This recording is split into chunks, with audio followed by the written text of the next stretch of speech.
Let's do one more applied example of using big O notation to give a qualitative description of the behavior of a function. So the function that we are going to use is the function f of n equals square root of n squared plus 1. And what we'd like to do is find a g of n with the property that f of n is big O of g of n. So this problem, as it's stated, is not super interesting. And the reason why is that really there's lots of choices of g of n that we could pick here.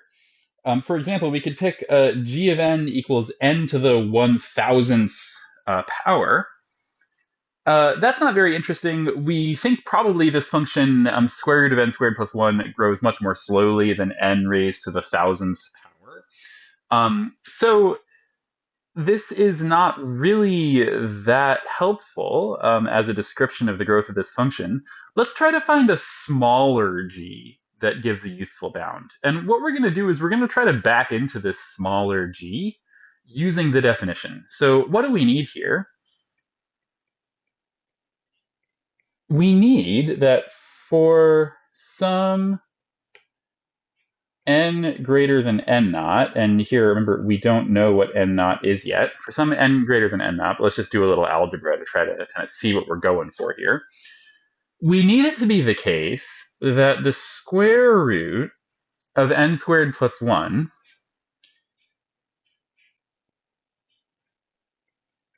is less than or equal to c times g of n for some c that we also don't know.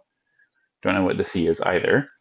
And if we just do a little algebra here, what that's going to mean, I'm going to just square both sides to eliminate the square root. And that means that I need n squared plus 1 to be less than or equal to c squared times g of n squared. Okay, now I'm kind of getting somewhere. And maybe what I'm just going to do is I'm going to simplify a little more just by moving the 1 over to the other side. I need n squared to be less than or equal to c squared times g of n squared minus 1. Okay, so this is an inequality now, and what I need to do is I need to pick c, g, and possibly n to make this true, and I'd like to pick g of n to be not too crazy a function. I'd like it to be relatively small. So let's think about what we can do. We can make this true by picking.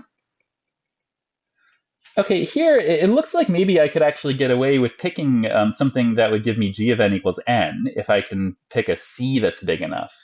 So what I'm going to do is I'm going to pick g of n to be equal to n. So I'm still going to have, on the other side here, it's going to be another thing that looks like n squared.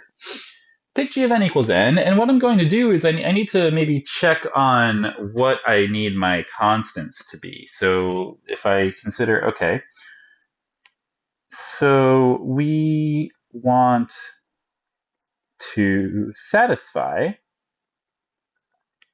what do we want to satisfy? We want to satisfy n squared less than or equal to c squared times n squared minus 1. So now we just need to pick n naught and c such that this is true.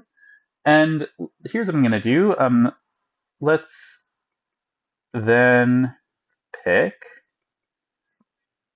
okay, I'm going to pick c equal to 2, and I'm also going to pick n naught equal to 1.